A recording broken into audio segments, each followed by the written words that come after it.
India express आपको दिखाए सच का आईना।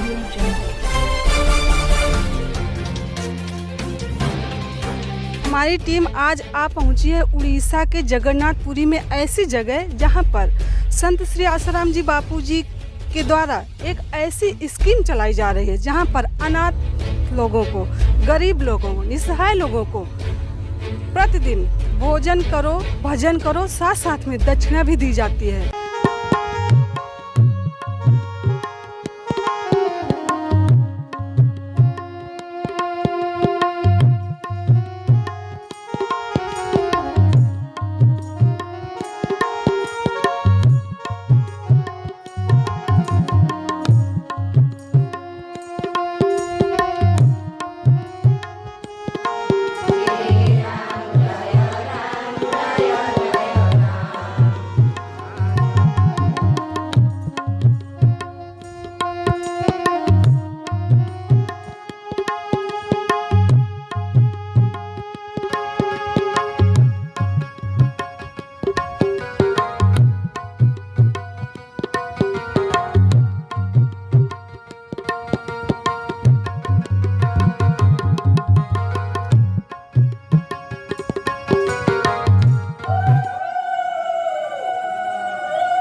पूज्य संत श्री आसाराम जी बापू जी के मार्गदर्शन में, उनके पवित्र प्रेरणा से ये उड़ीसा में 5 जगह चल रहा है, जो जिससे 2 जगह खासकर पूरी जगन्नाथ धाम में चल रहा है।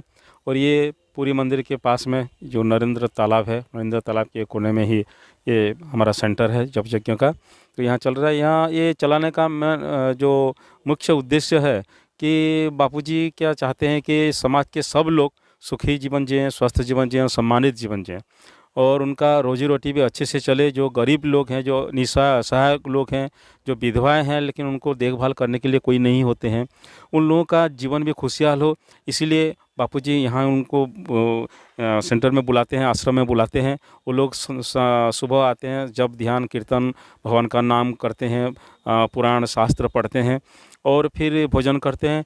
और उन लोगों का रोज़ का हाजिरा लगता है और महीने के आखिर में जितने दिन वो हाजिरा लगा हुआ होता है उतना से 50 गुना करके उनको पैसा दिया जाता है, जिससे क्या होता है कि उन लोग अपने घर में अपना जो जीवन है खुशहाल होते हैं, ज़िंदगी उन लोगों का सुखमय होता है। और बापूजी का जो और एक मेन उद्देश्य है, ये गरीब लोग अगर घर में होते तो कैसे पेट भरेगा उसी चिंता में रहते, भगवान को याद भी नहीं आता उन लोगों का। तो यहाँ जो बुलाने का जो मकसद है कि उन लोगों का रोजी रोटी भी चले और उनका आध्यात्मिक जीवन भी उन्नत बने, कि यहाँ आते हैं, जप करते हैं, भगवान का नाम जप करते हैं, ध्यान करते हैं, कीर्तन करते हैं, शास्त्र पढ़ते हैं, सत्संग सुनते हैं। इससे क्या होता है, उन लोगों का आध्यात्मिक जीवन भी बदलता है और उनका आध्यात्मिक जीवन भी उन्नत होता है। तो बापूजी का जो कहना है क्या कि हंसते खेलते पाओ ज्ञान, बापूजी बोलते हैं। इस जैसे बाल संस्कार में बच्चों को हंसते खेलते बापूजी ब्रह्म ज्ञान सिखा देते हैं, ऐसे यहाँ जप यज्ञ में भी जो वृद्ध निशा गरीब लोग आते हैं उनको उनका रोजी रोटी तो देते हैं, बापूजी चलाते हैं, साथ साथ उनका सत्संग भजन कीर्तन जप ध्यान करा के उनका आध्यात्मिक जीवन भी उन्नत करते हैं, उनका जो मनुष्य जीवन भी उनका सफल होता है। जी, ये स्कीम कब से चल रही है? ये स्कीम 2007 से माघ पूर्णिमा से चल रहा है, 22 फरवरी 2007 से। मैं सुरेंद्र नाथ पाढ़ी श्री जैकबादांत सेवा समिति पूरी का सचिव हूँ। और जब से ये जब यज्ञ चालू हुआ व शुरू हुआ, इसी में मैं जुड़े हुए हूँ। कुछ ही दिन से बापूजी के पास जब गए थे हमारा टीम उधर, तो बापूजी ने ही बताया पूरी में जप यज्ञ चल रहा है या नहीं है। हमने बोला बापूजी जप यज्ञ क्या है? तो उनके बाद बापूजी ने अपने मुंह से बताया कि ऐसा ऐसा बात है बेटा, और तुम वहाँ कल्याण करो जाके। गरीब लोग हैं, जो जिनके पास काम नहीं है, जो कोई व्यक्ति रिक्शा चला रहा था अभी चला नहीं पा रहा है, घर में अवहेलित होकर पड़ा है, घर में उनका झगड़ा हो रहा है, तो सासू बहू के बीच में झगड़ा हो रहा है, ऐसे सब कुछ जो समाज में उपेक्षित जो है उनको ढूंढ के लेके आओ, यहाँ बैठाओ, जप यज्ञ कार्यक्रम शुरू करो, भजन करो, ध्यान करो, जो मैं आप लोग को सिखा रहा हूँ वही उनको सिखाओ। और उसके बाद भोजन कराओ उनको और कुछ दक्षिणा दे दो। दक्षिणा देने के बाद वो रात को उनका गुजारा मिट जाएगा, वो किसी के ऊपर डिपेंडेंट नहीं होंगे।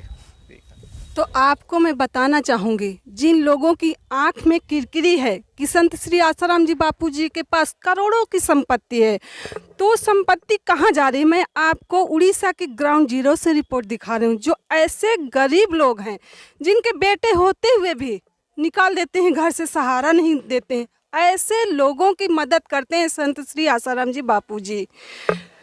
धर्मेंद्र भाई, मैंने देखा पैसा दिया गया, लोगों की आंखों में एकदम चमक आ गई, चेहरे में खुशी आ गई। बिल्कुल बिल्कुल।